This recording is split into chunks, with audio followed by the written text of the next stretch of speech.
meu povo! Vamos começar hoje um canal aqui no YouTube só com casos. Serão casos de músculo esquelético, casos dermatológicos e principalmente casos de interseção entre o músculo e a pele, que é o que a gente vê no dia a dia, tanto da agenda do radiologista músculo esquelético quanto da agenda do ultrassonografista que faz pele.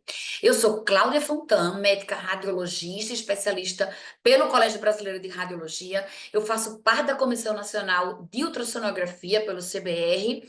Eu fiz uma experiência lá em San Diego com o Dr. Resnick de ressonância das articulações como médica observadora. Eu sou fundadora e responsável técnica pela clínica Ultraplena, que é uma clínica de ultrassom especializado em músculo esquelético e pele. Eu sou mestranda, para defender em breve o meu mestrado de Biologia da Saúde pelo Hospital das Clínicas na UFPE. Sou ultrassonografista voluntária de dermatologia lá da Hospital das Clínicas da UFPE e co-criadora dos conteúdos de NeveScan, MSK Scan e Skin Scan. Aqui a gente vai falar de casos, e eu escolhi um caso bem bom para a gente começar como caso 1.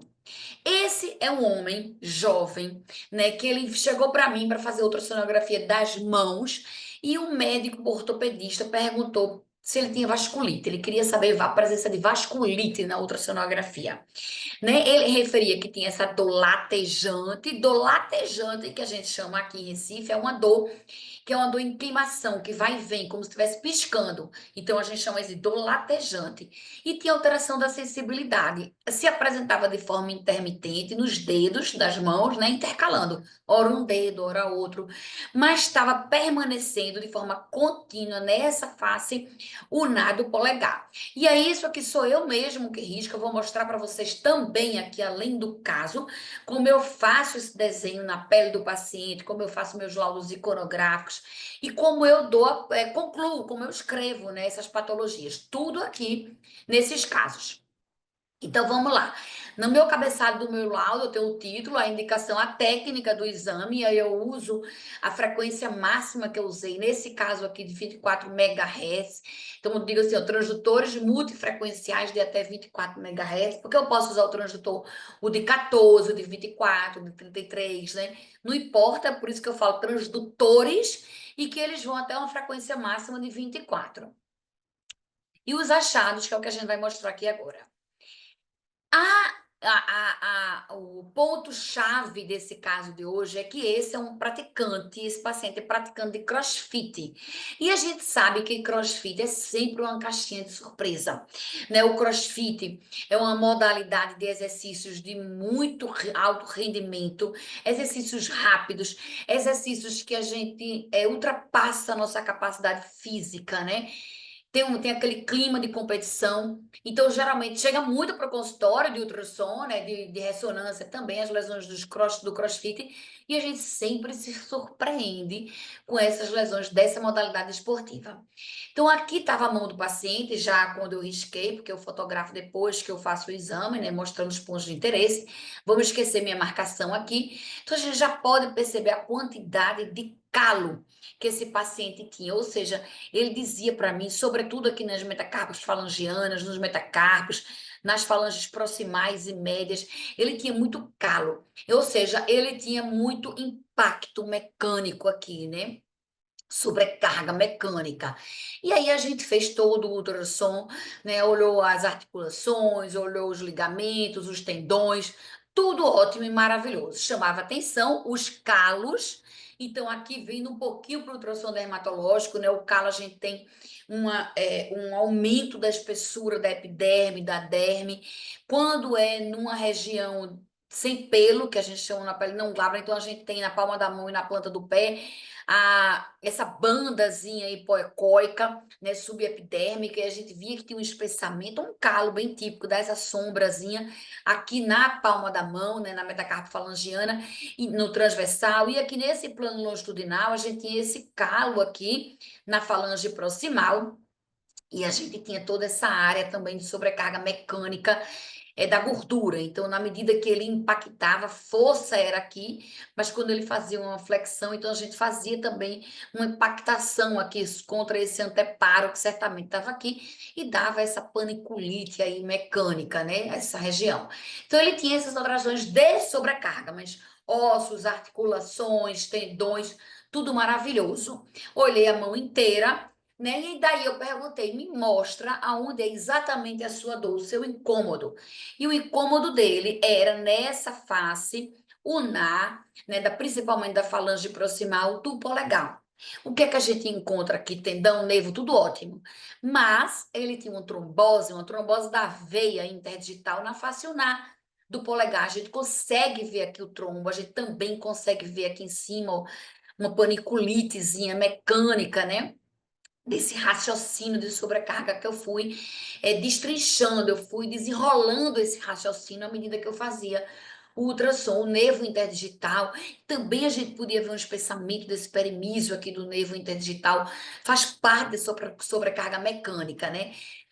No exame dinâmico, a gente tem aqui ó, o vaso, no caso a veia, o trombo, e eu vou mais distal, passo a comprimir, vejo que aqui está totalmente compressível, totalmente pévia nesse segmento distal, mas logo onde tinha trombose, ó, percebe aqui, deixa eu botar um pouco, logo na região da trombose, a gente consegue perceber aqui, exatamente aqui, essa sobrecarga mecânica mesmo, espessamento do perimísio, sobrecarga mecânica da gordurinha, né? Combinando tudo com essa trombose venosa.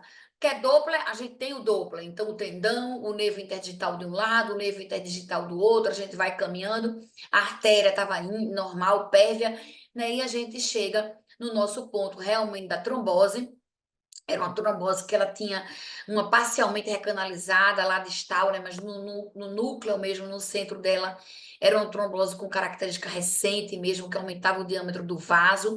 E aí no meu laudo vai a foto, né, iconográfica do paciente mostrando aqui, né, que ele tinha essa veia interdigital do polegar na falange proximal e também não era a queixa dele, mas lógico que a gente olhou, eu olhei tudo. Quando eu vi isso, eu olhei todas as veias, né, do punho da mão dele, eu olhei tudo, né? E elas estavam aumentadas de calibre, preenchidas com material hipoecóico incompressível, sem fluxo no seu interior.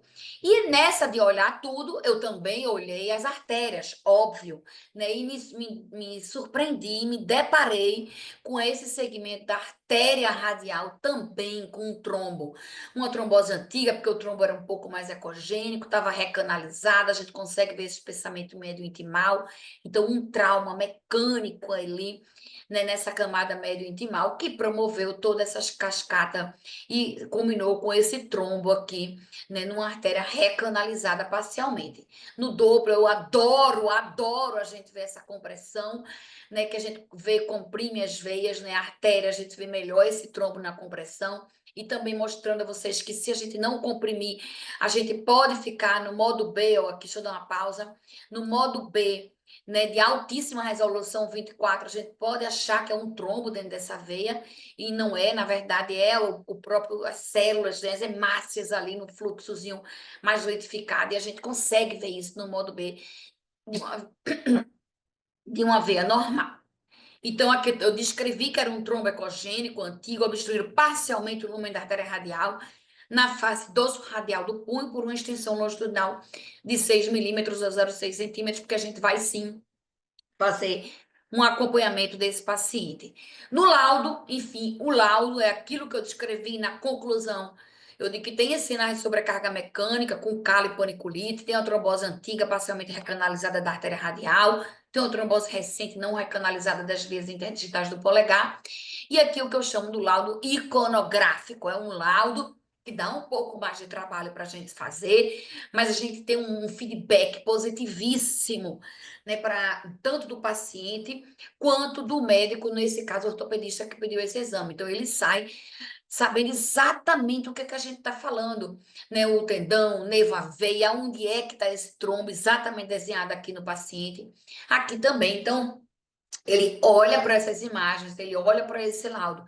tenho certeza absoluta que ele sai com uma satisfação muito grande e vai mandar de novo outro paciente. Quando ele precisar, ele vai lembrar de você, que faz um laudo desse iconográfico, assertivo, né? Iconográfico.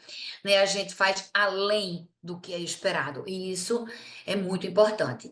E aí vamos entender um pouquinho por que que esse paciente que faz CrossFit, há 20 anos que eu faço exame de músculo esquelético, né? Desde quando surgiu o CrossFit, é muito menos do que 20 anos, mas que eu faço o exame de lesão de CrossFit e eu nunca vi uma trombose nesse local aí, né?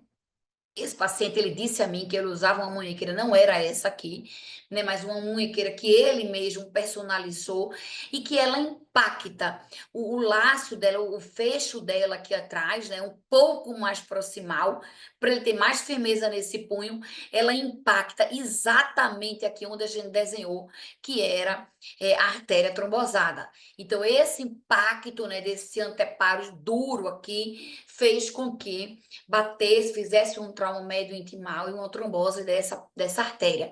E na hora também de levantar a barra, nesse levantamento, dele tirar a barra do chão, ele pega de uma forma diferente nessa barra, né? De uma forma errada, ele sabia que era errado, mas era uma forma que ele tinha menos dor ao pegar a barra. E isso fazia esse impacto da barra aí com a veia e deu essa trombose na veia. Entretanto, um paciente jovem, saudável, rígido, não é comum que tenha trombose, mesmo que ele tenha esse impacto mecânico. Obviamente, a gente também encaminhou esse paciente para uma avaliação hematológica, para ver se não tem nada mais que predisponha. Tudo bem, teve esse fator mecânico predisponente importante, mas se não tem nada de distúrbio de coagulação aí em cima, e a gente não pode perder de dar esse diagnóstico, né? Cabe a gente da ultrassonografia expandir isso. Então, eu encaminhei ele para hematologista, encaminhei também uma orientação, uma reabilitação para ele pregar de outra forma, né, aqui no polegar, e ele também ajeitar, conseguir achar uma munhequeira para impactar menos também ali na topografia da artéria radial. Se você gostou desse conteúdo, se você gostou desse caso, você salva, você compartilha, você se inscreve aqui nesse canal, que toda semana a gente vai ter um casinho diferente para mostrar aqui.